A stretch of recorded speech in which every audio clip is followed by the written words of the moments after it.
fing eigentlich alles relativ harmlos an, und zwar das, was viele tausend Menschen da draußen ja auch schon kennen, mit irgendwelchen fragwürdigen Nachrichten auf Social Media, und gipfelte dann jetzt darin, dass man quasi einen Aufruf gefertigt hat, ganz klar linksextremistische Szene zuzuordnen, mit dem Ziel, mich abzuschlachten und ausbluten zu lassen.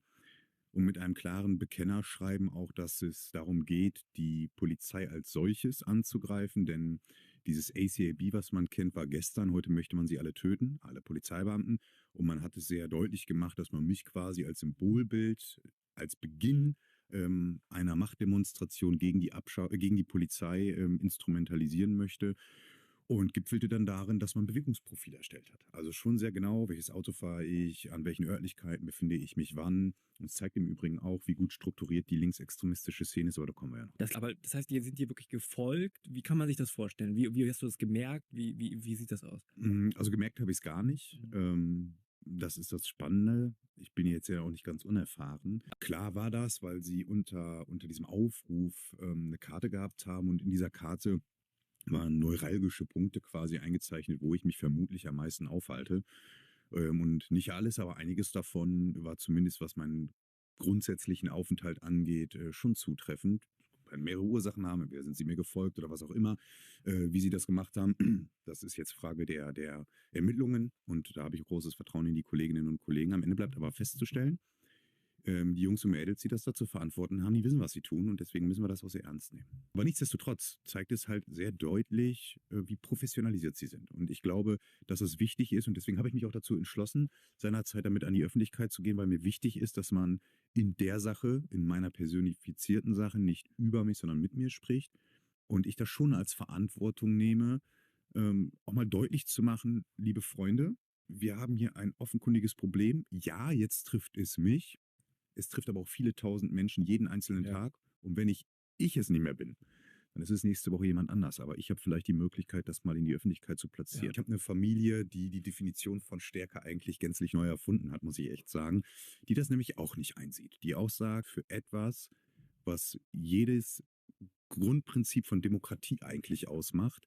Und ich persönlich sehe es halt auch einfach nicht ein. Also Verfassungsfeinde die Macht zu geben, dass man sich als Demokrat zurückzieht, das können die mit anderen versuchen. Bei mir werden sie damit scheitern. Umso lauter sie geworden sind, umso unseriöser wurden sie und hatten eigentlich nur einen Zweck: diskreditieren, diffamieren und sozial ächten in der Öffentlichkeit. Also umso lauter so die Kompetenz absprechen, unseriös machen. Alles, und das ist leider nicht das erste Mal, und alles, wo eine konkrete Gefährdung hinter war, wirklich eine konkrete Gefährdung, da waren sie leise.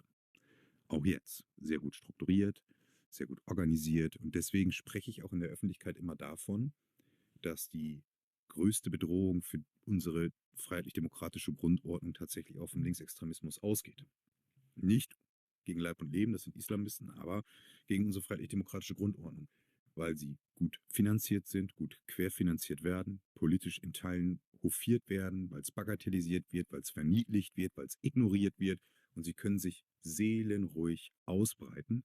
Und das Ergebnis ist immer dasselbe, und das ist das, wo ich gesagt habe, jetzt ist Schluss. Das Ergebnis ist, dass Linksextremisten, Feinde unserer Verfassung, Antidemokraten mit dem, was sie tun, durchkommen, und Demokraten, die nichts falsch gemacht haben, sich weiter zurückziehen oder komplett isolieren. Und wenn wir diese Schieflage weiterhin zulassen, stärken wir Extremismus in der Gesamtheit, wohlgemerkt, aber insbesondere den Linksextremismus. Und auch da muss ich ganz klar sagen, da ist ein Punkt erreicht, den trage ich einfach nicht mit. Und da ist mein Appell nicht nur an die Politik, sondern auch das Versprechen, dass ich da nicht ruhig werde. Linker Terror in Berlin, was ganz konkret Menschenleben gefährdet hat durch den Stromanschlag. Die Grünen in Berlin erzählen ernsthaft ihren Mitarbeitern und den Abgeordneten, nicht von links zu sprechen. Linker Terror und schon gar nicht von Terror und bestenfalls auch nicht von Extremismus. Und wir können ja ewig so weitermachen. Abgeordnete aus Neukölln, die vom Deutschen Bundestag irgendein komisches Rap-Lied mitsingen oder so tun, als wenn sie es singen, was zutiefst polizeifeindlich ist und damit auch menschenverachtend, weil ein Polizeibeamter ist ein Mensch in Uniform. Oder irgendwelche anderen grünen, jungen Abgeordneten, die da mit Antifa-Flagge vorm Deutschen Bundestag stehen, will damit eigentlich zum Ausdruck bringen, dass sie unfassbar viel Rückhalt haben. Oder die 551 Fragen. Ich will gar nicht wissen, was sich da für ein Sumpf auftut, wo man einfach nicht ran will. Und wenn man in diesen Strukturen groß geworden ist und diese Solidaritätsbekundung dann auch für sich generieren kann, unter dem Kampf des Antifaschismus, was absurd ist, weil sie viele, viele faschistische Züge haben, wenn nicht sogar in absoluter Reinkultur in bestimmten Bereichen, dann glaube ich, professionalisiert man sich weiter und dann kommt genau das dabei rum. Und das ist das, woran ich ansetzen möchte. Wo bitte sind wir falsch abgebogen, wenn es nicht einen Grundkonsens gibt, den Rechtsextremismus konsequent mit aller Härte richtigerweise zu bekämpfen, das beim Islamismus aber beim und Linksextremismus genauso zu tun. Denn Extremismus ist der Punkt, der verfassungsfeindlich ist. Und da gibt es keinen guten und keinen schlechten, egal ob von rechts, von links oder in Gottes Namen. Und das muss der Konsens sein. Ein Problem, was mittlerweile ganz viele Menschen in Deutschland massiv bedroht. Und zwar alle Menschen, die nicht in dieser radikalen Denkideologie ein Problem, was Feinde leben. Und deswegen argumentiere und differenziere ich auch sauber zwischen links, linksextrem und linksradikal. Ich sage auch immer sehr bewusst als Demokrat dieses wunderschönen Landes, politisch rechts als auch politisch links brauchen wir unbedingt in unserer Demokratie. Daran ist nichts Verwerfliches. Ich sage aber auch, all diejenigen, die sagen, wir müssen den Rechtsextremismus bekämpfen und gleichzeitig den Linksextremismus bagatellisieren, leisten einen Bärendienst für unsere Demokratie. Und die dann in politischer Verantwortung sind und das tun oder schlimmer noch sogar hofieren, das sind Menschen, die schaden aktiv der Demokratie. Und dann ist ein Punkt erreicht, wo man einfach sagen muss, wir erreichen hier eine rote Linie, wenn wir die überschreiten, wird es hier ganz schön dunkel. Was macht das eigentlich konkret? Wir sehen es ja. In der ganzen Debatte um Landräte oder Bürgermeister, die nicht nochmal kandidieren, Wahlkampfstände, die nicht ohne Polizeischutz stattfinden können, Kommunalpolitiker, die sagen, ich tue es mir nicht mehr an, denn ich bin konkret. Was macht das eigentlich konkret gefährdet, aus welchen Strömungen auch immer? Also ob es die Linken sind, die von den Rechten und die Rechten, die von den Linken oder wer auch immer, Parteizentralen, die beschmiert werden, bis hin auf kommunaler Ebene.